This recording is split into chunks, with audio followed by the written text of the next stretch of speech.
Hello friends, welcome back to my channel advance English 101। Friends, जैसा कि आप सभी को पता है कि बिल्कुल ज़ीरो लेवल से स्पोकन इंग्लिश सिखाने का काम इस चैनल पे किया जा रहा है। आज तीसरा दिन है। बहुत सारे स्ट्रक्चर्स, बहुत सारे लोग तो सीख भी चुके होंगे, और जो लोग सीखना चाहते हैं और पहली बार इस चैनल पे आए हैं, मैं उनसे रिक्वेस्ट करना चाहूँगा कि प्लीज़ इस चैनल को पहले सब्सक्राइब कर लें, इस वीडियो को पूरा देखें, और वीडियो देखने के बाद आप ज़रूर कमेंट के माध्यम से बताएं कि वीडियो आपको कैसा लग रहा है, क्योंकि जब तक आप कमेंट नहीं करेंगे मुझे पता नहीं चलेगा कि कितने लोग इस वीडियो को पसंद कर रहे हैं। अगर आपको पसंद नहीं आ रहा है, इसका मतलब है कि आप कमेंट नहीं कर रहे हैं, तो आपको पसंद नहीं आ रहा है, तो मैं वीडियो बनाना छोड़ दूंगा, क्योंकि बहुत मेहनत लगता है बनाने में। चलिए शुरू करते हैं आज का ये वीडियो। जब भी हमें अपने सेंटेंस में बोलना हो कि कोई काम करना पड़ सकता था, उसके लिए हम लोग सब्जेक्ट प्लस माइट है प्लस टू प्लस वर्ब की फर्स्ट फॉर्म का यूज़ करते हैं। जैसे मुझे जाना पड़ सकता था, I might have to go, उसे रोना पड़ सकता था, he might have to cry, उसे कुछ पैसे उधार लेने पड़ सकते थे, he might have to borrow some money, तुम्हें वहाँ जाना पड़ सकता था, you might have to go there. इस तरह के लाखों करोड़ों सेंटेंस आप एक स्ट्रक्चर को सीख लेने के बाद आप बना सकते हैं। बोले तो वो स्ट्रक्चर आपकी मुट्ठी में हो जाएगा, और जितने भी सेंटेंस आप चाहें बेधड़क आराम से बोल सकते हैं। ये बोलवाना मेरा काम है, मैं आपसे बोलवाऊंगा इंग्लिश, आप ज़रा भी चिंता नहीं करें। आइए देखते हैं, ये 3-4 तरह के सेंटेंस होते हैं, उस सब का एग्जाम्पल हम लोग देख लेते हैं। यहाँ पे क्वेश्चन सबसे पहले असर्टिव सेंटेंस है, हमें वहाँ रुकना पड़ सकता था, we might have to stay there. Interrogative का है तो माइट सबसे पहले आएगा, उसके बाद सब्जेक्ट, उसके बाद हैव टू, उसके बाद वर्ब की फर्स्ट फॉर्म, यानी क्वेश्चन सेंटेंस है, लास्ट में क्वेश्चन मार्क जरूरी है। क्या आपको कल वहाँ जाना पड़ सकता था, might you have to go there yesterday, might you have to go there yesterday. उसके बाद हमारा है subject plus might not have to, यानी निगेटिव सेंटेंस है, यानी कि जब भी बोलना हो नहीं से जुड़ा हुआ वाक्य, यानी कल रात मुझे वहाँ रुकना नहीं पड़ सकता था, last night I might not have to stay there. ये आपको याद रखना है, मैं बार बार इससे नहीं बताऊंगा, आपको अपने जहन में रखना है। ये इंटरोगेटिव प्लस निगेटिव, यानी प्रश्नवाचक और नकारात्मक सेंटेंस दोनों मिला रहेगा, तब इस स्ट्रक्चर पर हम लोग सेंटेंस को बोलेंगे या बनाएंगे। जैसे कि क्या कल उसे जेल जाना नहीं पड़ सकता था, might he not have to go to jail yesterday.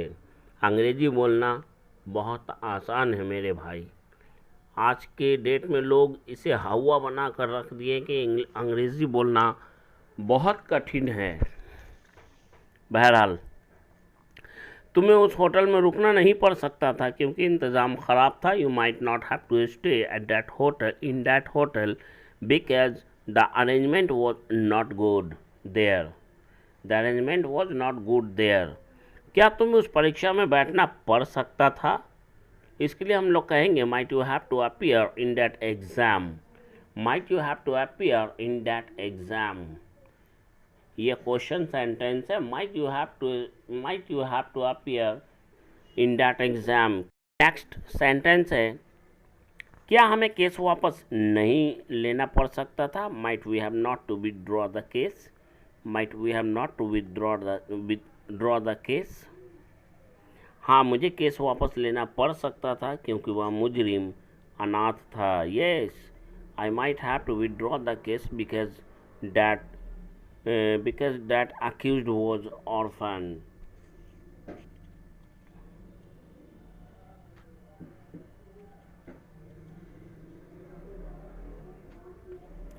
क्या हम लोग को वहाँ जाना नहीं पड़ सकता था, might we have not to go there, might we have not to go there.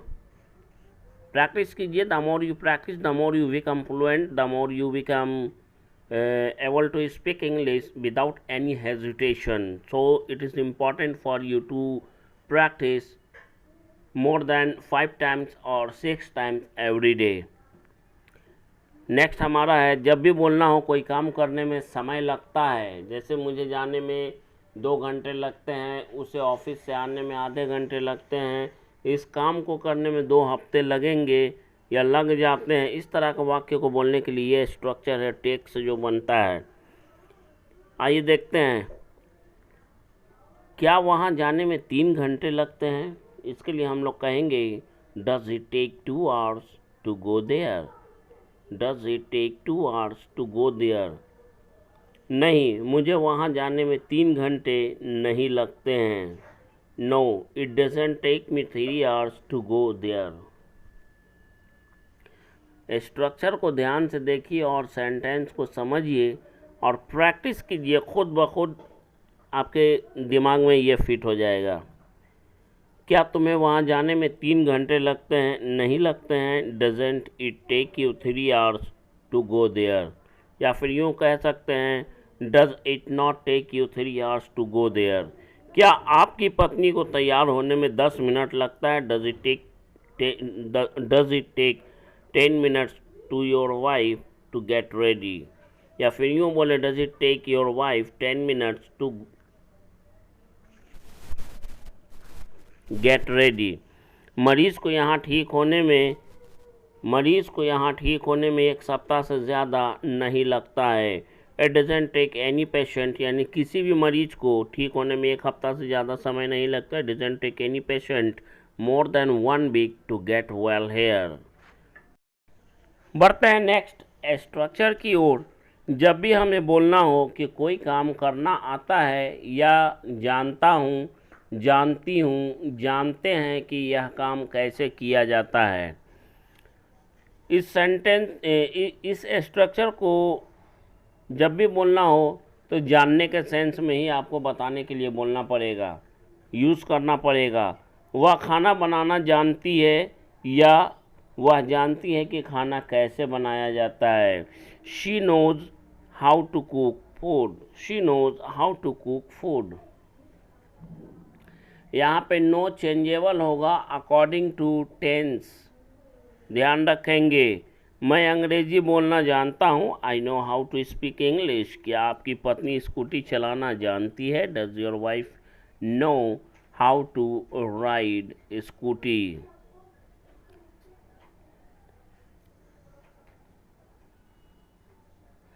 क्या आप बाइक चलाना जानते हैं? Do you know how to ride a bike. Do you know how to ride a bike.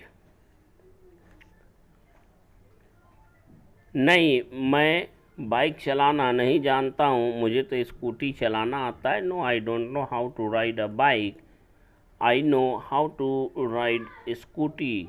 I just know how to ride scooty.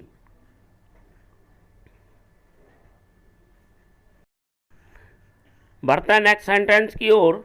हम लोग हर काम को करना जानते हैं क्योंकि हम लोग बिहार से हैं।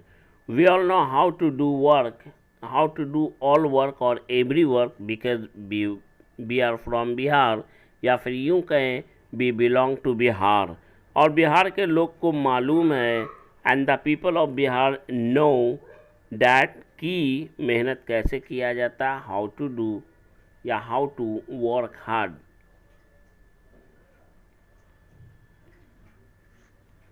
मेरी बहन कपड़ों में सिलाई करना नहीं जानती है। My sister doesn't know how to stitch the clothes. My sister doesn't know how to stitch the cloth. मुझे झूठ बोलना नहीं आता या मैं नहीं जानता हूँ कि झूठ कैसे बोला जाता है। या फिर यूँ कहें मैं झूठ बोलना नहीं जानता, I don't know how to tell a lie. वह लड़का जानता है कि कैसे नकली चाबी बनाया जाता है। That boy knows how to make duplicate key. That boy knows how to make duplicate key. जाड़े का मौसम आने वाला है। The winter is around the corner.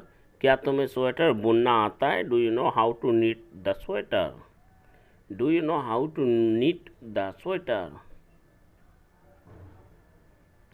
KNEAT, knit का मतलब होता है बुनना। मेरा बेटा गाली बकना नहीं जानता। My son doesn't know how to abuse. My son doesn't know how to abuse.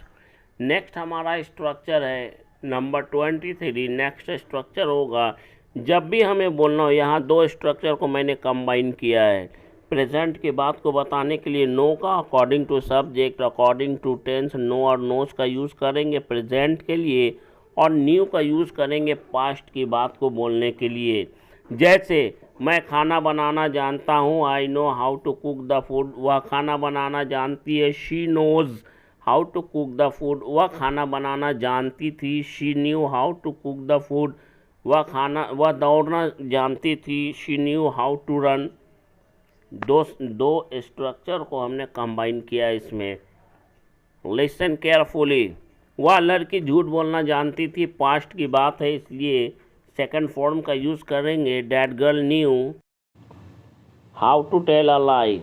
Sachin जानते थे कि क्रिकेट कैसे खेला जाता है। Sachin knew how to play the cricket. Sachin knew how to play the cricket. Sachin को मालूम था, या सचिन जानते थे कि क्रिकेट कैसे खेला जाता है। क्या तुम कार चलाना जानते थे? Did you know. Did you know. Did you know, ध्यान से देखेंगे। Did you know how to drive a car. Past की बात है इसलिए यहाँ पे डू डिड में चेंज हो गया। राधा को चाय बनाना आता है। ये यहाँ पे दोनों स्ट्रक्चर का एग्जाम्पल मैंने साथ में लिया, प्रेजेंट और पास्ट दोनों। अंडर ब्रैकेट करके मैंने लिख दिया ताकि आपको समझ में आए। Radha knows how to make tea, या फिर पास्ट की बात को बोलने के लिए नो को यानी फर्स्ट फॉर्म को सेकंड फॉर्म में बदल देंगे पास्ट की बात के लिए। Radha knew how to make tea. क्या राधा चाय बनाना जानती है? Does Radha know how to make tea. Past में बोलना है कि क्या राधा चाय बनाना जानती थी? Did Radha know how to make tea. क्या इन औरतों को चाय बनाना नहीं आता? इसके लिए हम लोग कहेंगे does this women not know how to make tea, या फिर यूँ कहें did this women not know how to make tea, या फिर यूँ कहें didn't this women know how to make tea. Next है हमारा जब मैं वीडियो बनाकर अपने चैनल पर अपलोड करने लगा, तब कुछ लोगों ने अंग्रेज़ी बोलना सीखने के उद्देश्य से मेरे चैनल को सब्सक्राइब किया, क्योंकि वे अंग्रेज़ी बोलना नहीं जानते थे। ये सारा स्ट्रक्चर मैं पिछले 2 दिनों के वीडियो में मैं बता चुका हूँ। एकदम बिल्कुल हलवा है, सारा स्ट्रक्चर मैं बता चुका हूँ इसका। When I began to make video and upload them on my channel, some people subscribed my channel in order to learn to speak English because they did not know how to speak English. बिल्कुल हलवा है मेरे भाई। मैं इस sentence का सारा structure मैंने बता दिया है।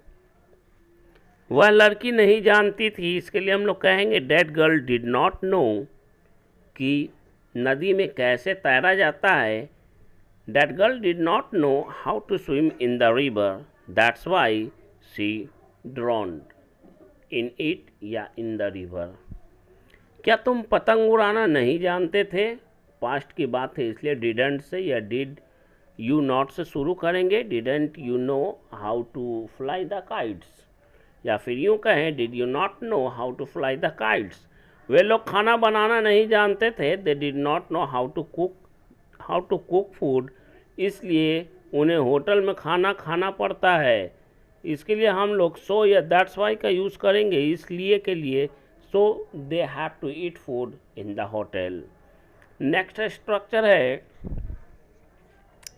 जब भी हमें बोलना हो कोई काम करना, जानेगा या जानेगी, जानूंगा, जानूंगी, जानेंगे, जानोगी या जानेगा कि कोई काम कैसे किया जाता है। भाई पूरे YouTube पर आप खोज लीजिए, मेरा खुला चैलेंज है, आपको नहीं मिलेगा ये स्ट्रक्चर। मैं आपको गारंटी देता हूँ, ये मैंने अब तक जो कुछ भी बता दिया ये फ्री सर्विस पर उपलब्ध नहीं है मेरे भाई। इसलिए दिल खोल कर लाइक करें, शेयर करें, सब्सक्राइब करें और कमेंट ज़रूर करें। क्या तुम लोगों को सुई देना जानोगे? क्यों नहीं? मैं एक डॉक्टर बनूंगा इसलिए मैं सुई देना जानूंगा। Will you know how to inject the people? Why not? I will become a doctor, so I will know how to give injection.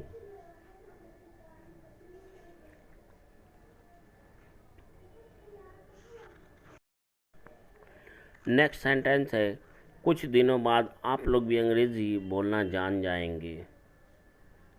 After some days, you will also know how to speak English. After some days, you will also know how to speak English. मेरे मोहल्ले के सारे लोग गरीबों की मदद करना जानेंगे। The people of my locality or mohalla will know how to help the poor. Next हमारा सेंटेंस है, हम लोग हवा में उड़ना जानेंगे। इसके लिए हम लोग कहेंगे we will know how to fly in the air. We will know how to fly in the air. वह लड़का पेड़ पर चढ़ना जानेगा। That boy will know how to climb on the tree. Video अगर पसंद आता है तो दिल खोलकर कमेंट करें भाई, नहीं तो मैं ये वीडियो बंद कर दूंगा, आपकी कहानी अधूरी रह जाएगी। सपना देखते रहिएगा सीखने का। हाँ, कुछ दिनों के बाद केवल वो लोग ही अंग्रेजी बोलना जानेंगे जो मेरी वीडियो देखने के बाद प्रैक्टिस काफ़ी अच्छा करते हैं। After some days only those people will know who practice well enough. Well enough का मतलब काफ़ी अच्छा। Who practice well enough after watching my videos. Next हमारा स्ट्रक्चर होगा, जब भी हमें बोलना होगा कि कोई काम करते रहना पड़ता है, एकदम खुला ओपन चैलेंज, पूरे यूट्यूब पर आप ढूंढ लीजिए, नहीं मिलेगा ये स्ट्रक्चर। मिल गया तो मैं अपना चैनल बंद कर दूंगा मेरे भाई, नहीं मिलने वाला है आपको, ये स्ट्रक्चर नहीं मिलेगा। ये सारा सब कुछ अवेलेबल होगा लेकिन पे सर्विस पर, फ्री सेवा में कुछ भी नहीं। मुझे दादा एक मजदूर को दिन भर काम करते रहना पड़ता है। इसके लिए हम लोग कहेंगे a labourer has to keep working hard throughout the day. A labourer has to keep working hard throughout the day. मुझे दुकान में बैठे रहना पड़ता है। I have to keep sitting in the shop. I have to keep sitting in the shop. ये वो सारे स्ट्रक्चर्स हैं जो गूंगे के मुंह में आवाज़ लाने का काम करते हैं। इस सब्जी विक्रेता को सुबह से शाम तक चिल्लाते रहना पड़ता है। दिस वेजिटेबल सेलर और green vendor has to keep shouting from morning to evening. Green vendor या वेजिटेबल सेलर दोनों का मतलब होता है सब्जी विक्रेता। मेरी परीक्षा सर पर है, यानी आसपास है, बहुत करीब है, इसलिए मुझे सारे उत्तरों को दोहराते रहना है या दोहराते रहना पड़ता है। My examination is around the corner, so I have to keep revising all the answers. Next हमारा स्ट्रक्चर होगा, जब भी हमें बोलना हो कोई काम करते रहना पड़ा। कोई काम करते रहना पड़ता था, कोई काम करते रहना पड़ा या कोई काम करते रहना पड़ा था। इस तरह का सेंटेंस के लास्ट में रहेगा तो आँख मूंद कर had to keep plus verb के आईएनजी फॉर्म के साथ सेंटेंस को बोलेंगे या बनाएंगे। मेरे दादाजी को रोज़ दवा खाते रहना पड़ता था। इस सेंटेंस को इंग्लिश में बोलने के लिए हम लोग कहेंगे I had to keep taking care of my ailing grandfather. I had to keep taking care of my ailing grandfather. Ailing का मतलब बीमार, एलिंग ग्रैंडफादर मैंने बीमार दादाजी। मम्मी गुस्सा थी, मम्मी वॉज एंग्री, इसलिए मुझे उन्हें मनाते रहना पड़ा।